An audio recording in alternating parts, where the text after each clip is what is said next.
విక్రమ్ టీవీకి సబ్స్క్రైబ్ చేయండి. Subscribe to Vikram TV. Subscribe to Vikram TV.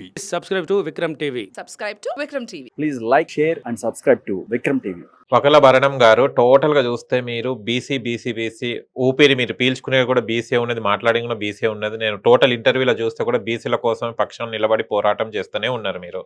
అంటే ఇప్పుడు బీసీ వాళ్ళందరూ ఐక్యమై ఒక్కటై ఇప్పుడు ఏం చేయబోతున్నారు? అండ్ మీరు పార్టీ స్థాపిస్తా అని కూడా అంటున్నారు. మళ్ళీ పార్టీని ఎలా స్థాపించబోతున్నారు? అండ్ ఇప్పుడున్న ప్రభుత్వానికి మీరు ఎలా తెలియపరచాలనుకుంటున్నారు? ఏం తెలియపరచాలనుకుంటున్నారు? బీసీ నాయకులు ఐక్యమై మొత్తం యూనిటీగా ఫామ్ అయి ఏం చేయాలనుకుంటున్నారు? మీరే చెప్పండి.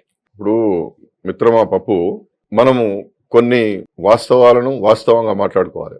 చాలా సందర్భాలు ఏమవుతుందంటే ఈ రాజకీయ పార్టీలు పెట్టిన వాళ్ళంతా సక్సెస్ అయినరా? రాజకీయ పార్టీ పెట్టినంటే ఏమన్నా ఆషామాషి విషయమా?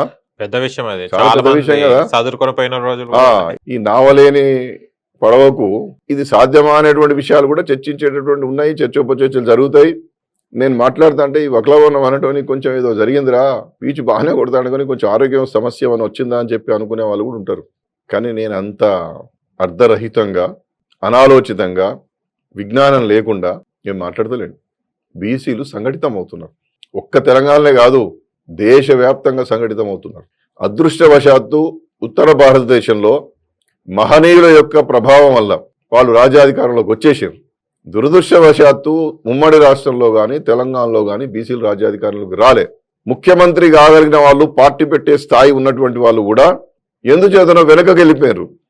కారణం ఏంటంటే సాహసం చేయలేకపోయారు. సాహసం ఎందుకు చేయలేకపోయిందంటే వాళ్ళు బీసీ నాయకులు కాదు, బీసీ ప్రజల కోసం కొట్లాడిన వాళ్ళు కాదు, బీసీల హక్కుల కోసం మాట్లాడిన వాళ్ళు కాదు. పార్టీ పెట్టి అధికారంలోకి రావాలనుకున్నారు కానీ బీసీ ప్రజలు వాళ్ళని నమ్మాలి కదా.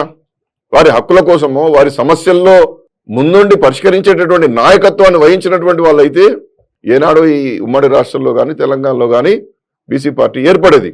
కానీ ఇవాళ బీసీల కోసం కొట్లాడినటువంటి బీసీ వర్గాల నుండి ఎదుగుతున్నటువంటి నాయకత్వం వస్తున్నది. ఒక నాయకుడా, ఇద్దరా, ముగ్గురు అనేది మాట చెప్పను నేను. ఎవరైతారో నేను చెప్పను. ఎందుకంటే కనిపించని కుట్రలు జరుగుతాయి. ఎవడో ఏదో చేస్తూ ఉన్నాడంటే దాన్ని భగ్నం చేసే కార్యక్రమాలు జరుగుతూ ఉంటాయి.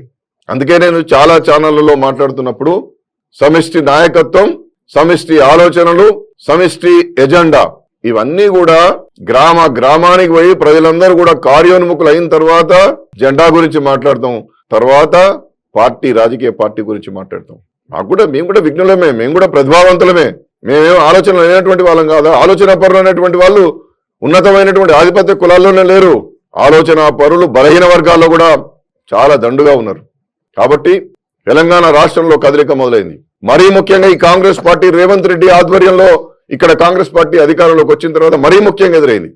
ఎక్కడికక్కడ నేను కొన్ని వందలాది మందితో రోజు మాట్లాడుతూ ఉన్నా, చాలా మంది పెద్దలతో డిస్కస్ చేస్తూ ఉన్నా.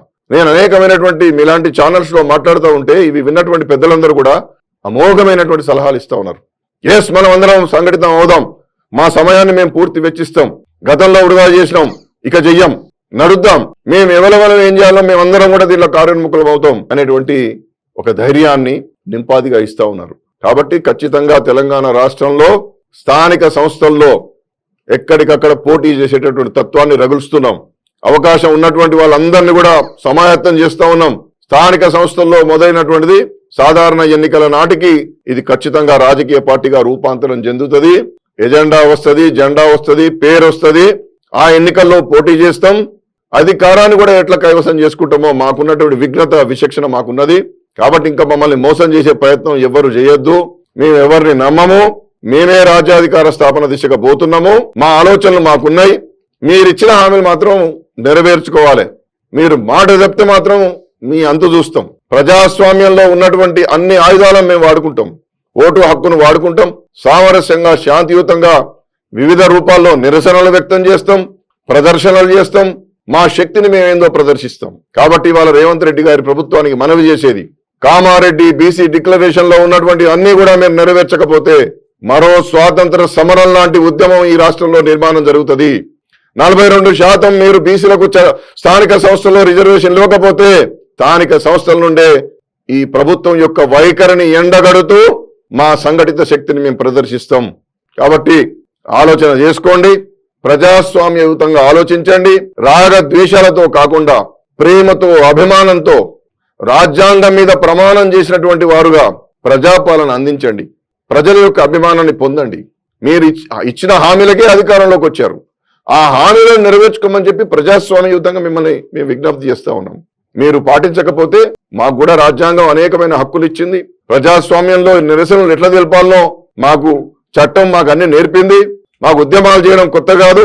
అనేక పోరాటాలు చేసి సబ్బండ వర్గాలు ఏకమైతేనే దేశాన్ని ఒప్పించి తెలంగాణ సాధించుకున్నటువంటి ఈ సబ్బండ వర్గాల హక్కులను కాపాడుకోవడంలో వెనుకడుగు వెయ్యదు. ఉద్యమాలు చేస్తుంది.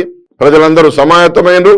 మీరు ఆలోచన చేసుకోవాలని చెప్పి మనవి చేస్తూ, ఇంకా ఏదైనా అనాలోచితంగా, ఇంకా అభద్రతలో, ఇంకా అజ్ఞానంలో ఉన్నటువంటి పెద్దలారా ఎవరైనా ఉంటే మనలో ఉన్నటువంటి వాళ్ళు మీ ఆలోచనలు ఇవ్వండి. ఈ ఉద్యమాన్ని బలోపేతం చేయండి. బహుజన రాజ్యాధికార స్థాపన దిశగా జరుగుతున్నటువంటి పోరాటంలో చేయూతను అందించండి. మన రాజ్యాధికార స్థాపన జరగకపోతే ప్రజాస్వామ్యం అనేటువంటి దానికి అర్థం లేకుండా పోతుంది. ఈ ప్రజాస్వామ్యాన్ని కాపాడడానికి, ప్రజలందరి హక్కులు సమానంగా సమపాలలో అందడానికి చేయి కలపండి, కదలి రండి. రాజ్యాధికార స్థాపనలో ముందడిగే ఉండండి అని చెప్పి నేను మనవి చేస్తూ, ఇంత గొప్ప కార్యక్రమాన్ని ప్రజలకు అందించేటటువంటి దిశగా ఈరోజు విక్రమ్ టీవీ వారు ఇచ్చినటువంటి ఈ యొక్క పోడ్కాస్ట్ దృశ్యశ్రవణ మాధ్యమ విధానం ద్వారా మిమ్మల్ని కలుసుకునే అవకాశాన్ని కలిగించినందుకు యాజమాన్యానికి, దీని అధిపతి అయినటువంటి డాక్టర్ విక్రమ్ గారికి, ఈ ఇంటర్వ్యూ చేసినటువంటి మా పప్పుకు, ఈ కెమెరామెన్లుగా ఉన్నటువంటి నా మిత్రుడు రమేష్, ఆ విధంగానే నగేష్లకు హృదయపూర్వకంగా ధన్యవాదాలు తెలియజేస్తూ మీ అందరికీ నా సెలవు. Thank you so much sir.